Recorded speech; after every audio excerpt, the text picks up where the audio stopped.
जम्मू कश्मीर में आतंकी मुठभेड़ में शहीद हुए मधेपुरा के लाल कैप्टन आशुतोष को सैन्य सम्मान के साथ दी गई अंतिम विदाई। गौरतलब हो कि बीते रविवार को जम्मू कश्मीर के मछली घाटी में आतंकियों से मुठभेड़ के दौरान शहीद हुए मधेपुरा जिले के घेलाड़ थाना अंतर्गत परमानपुर निवासी कैप्टन आशुतोष का पार्थिव शरीर आज सुबह उसके पैतृक गांव पहुंचा, जहां पूरे सैन्य सम्मान के साथ उसे अंतिम विदाई दी गई।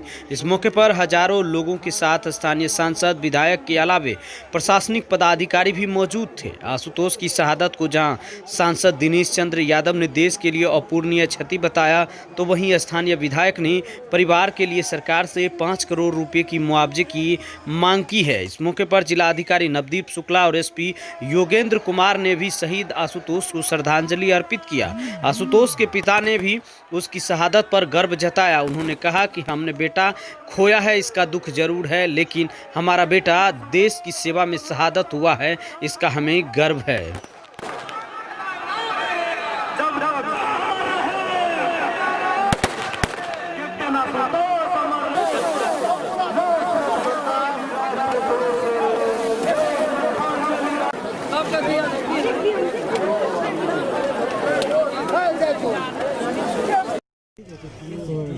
प्रतिमा लगवा दिया जाए ताकि सब दिन हम लोगों के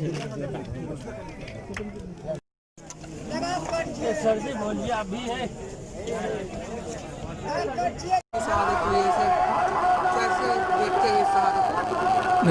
देखिए, शहादत हुई इस इलाके का ही नहीं बल्कि राज्य का और देश का मान बढ़ाया उन्होंने। इसी इलाके के थे 22 वर्ष के नौजवान जो अपनी शिक्षा पूरी करके असिस्टेंट कमांडेंट में उनकी नियुक्ति हुई थी, अब तो कैप्टन हो गए थे। ये तो अपूरणीय क्षति है हम लोगों के लिए, और सरकार की ओर से भी जो सहायता होगी हम लोग दिलाने का प्रयास करेंगे उनको। सिर्फ मधेपुरा बल्कि संपूर्ण देश के लिए अपूरणीय क्षति है।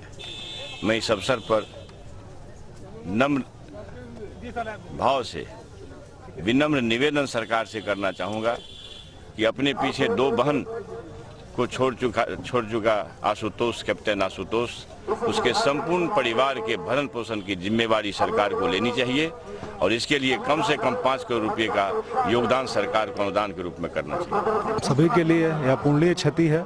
इतनी कम उम्र में उनका जाना हम सभी के लिए एक बड़े दुख की ये घड़ी है, लेकिन साथ ही साथ उनके जीवन से शिक्षा भी मिलती है कि जो अपना कर्तव्य है उसके लिए उन्होंने प्राणों की भी चिंता नहीं थी, और जो देश के लिए सर्वोच्च सैक्रिफाइस हो सकता था वो उन्होंने दिया। शहीद कैप्टन आशुतोष कुमार को आज शोक सलामी दी गई है सेना द्वारा और पुलिस के द्वारा। जम्मू कश्मीर में आतंकवादियों के साथ मुठभेड़ करते हुए वो शहीद हुए हैं। उनकी शहीदी को ये देश, बिहार और यहाँ के नौजवान हमेशा हमेशा याद रखेंगे, और वो आने वाली पीढ़ी के लिए, हमारे देश के लिए, नौजवानों के लिए एक प्रेरणा स्रोत हैं, और उनका हम सभी लोग अनुसरण करेंगे। तेज था, एक साधारण सा स्कूल में उसका पढ़ाई किए, जिसको देख के आदमी हंसता था गमरिया में, लेकिन वहाँ से जब वो सैनिक स्कूल में कम्पीट कर गया तो कोई विश्वास ही नहीं कर रहा था कि ये इस स्कूल से बच्चा जो है सैनिक स्कूल में कम्पीट क्या होगा।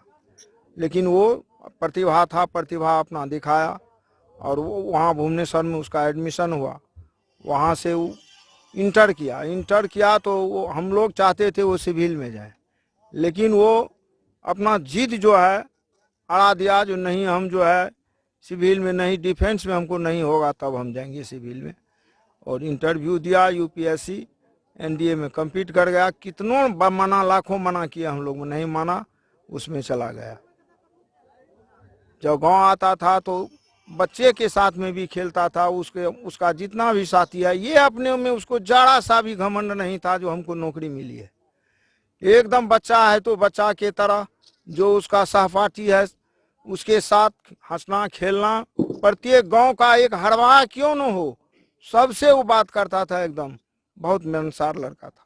खो गया इसका तो मुझे गम इसलिए है कि मुझे एक ही लड़का था, लेकिन गम के साथ मुझे खुशी भी है कि भारत माँ के लिए वो शहीद हुआ, अपना बलिदान दिया 2 आतंकवादी को मारने के बाद। इसका मुझे खुशी भी है, गम के साथ खुशी भी है। ये है कोसी टाइम्स न्यूज़ नेटवर्क।